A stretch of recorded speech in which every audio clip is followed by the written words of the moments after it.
So the fight starts with him a few feet away from you. So he has a few attacks that I want to go over with you real quick. He will attack you with a basic swing of his weapon. These attacks can be dodged easily by simply rolling left or right around him. So after a few hits, he would eventually teleport. He has these little black crows, or whatever the hell they're called.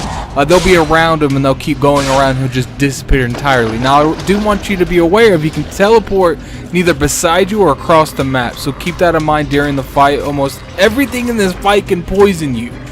So if that meter in the middle of the screen fills up, you're poisoned. And trust me, at this point, if you're poisoned and you have to fight him, you might as well just go ahead and restart the fight. So his next move is these little fire eyes that he summons. So he'll rotate them around him for a couple of seconds, and then he'll shoot them one by one at you. So it's easily dodged, or you can easily dodge left or right, or you can just stand behind one of the pillars to avoid it entirely. Also, something you need to know, if you're directly in the water, your movement is almost completely, nothing. You can't move at all. So be aware of that you're not in that water, because it can definitely affect the outcome of the fight. He also has an ability that he summons this little white ball of air, or death, or whatever the hell you want to call it, and it will literally chase you around the entire map. It stays on the map for a while. If it hits you, it's not too bad, because it doesn't do a whole lot of damage. But it will do a little bit of damage to you, and you need to have that, you need to be aware of that. The next attack, he actually has these little green flames, and they'll roll around him, and he'll shoot them in circles. You can either roll under this, or you can be more consistent, which I would recommend is hiding behind a pillar, because the green flames will hit the pillar and they'll just dissipate. He will summon these little slugs, and they look disgusting. If they jump on you, they explode and it inflicts poison to you. When you get him about halfway down, he does some sort of attack that surrounds the area in this kind of death fog.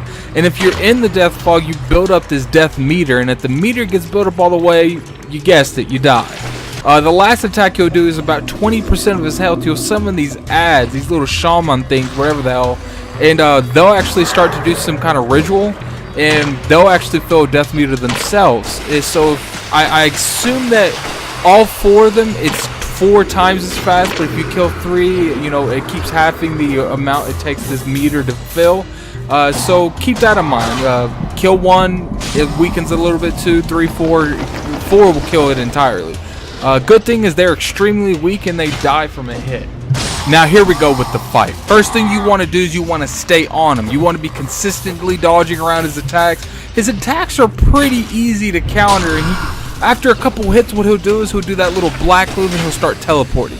Now when he starts using this, eventually he'll start using his green fire attacks. It's easy to dodge them, but like I said, to be more consistent, we want consistency. I want you to hide behind a pillar. Keep in mind that if he's on the other side of the map, use your spears. I see a lot of people not using their spears. Spears are very helpful. When he gets to about 50% of his health, what he'll do is he'll summon that death cloud. Now there are these little buildings at the end of the maps that you can stand on and avoid this attack, but the problem with that is those slugs still summon. So what I would suggest is just running around the map entirely, so that way you avoid the pillars and the slugs and those little mushroom things that he pops up. Now when he comes down after that phase, he'll be way more aggressive. But still, he's pretty easy to dodge. Everything pretty much he throws at you. Remember to make sure you use those spears at long range. That way when the moment he teleports, you know he's teleporting beside you. He can easily teleport beside you. I can't stress this enough. If he teleports, you need to be aware it could be beside you on the other side of the map, so that way you will be able to save a vial or 2 of that potion, so you don't have to use it. Now about 15 to 20% of his health, he'll summon these ads around the middle. Like I mentioned earlier, they will summon up that death meter, and if the death meter fills up, you're dead. You can easily kill him before they kill you, but to be more consistent, you need to at least kill 1 to 2 of those shamans. That way that meter doesn't fill up as quick enough.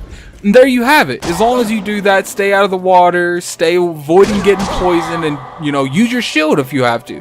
I use a dual sword because that seems to be more consistent with this boss, but if you have to use your shield, that's perfectly fine. Parry it up.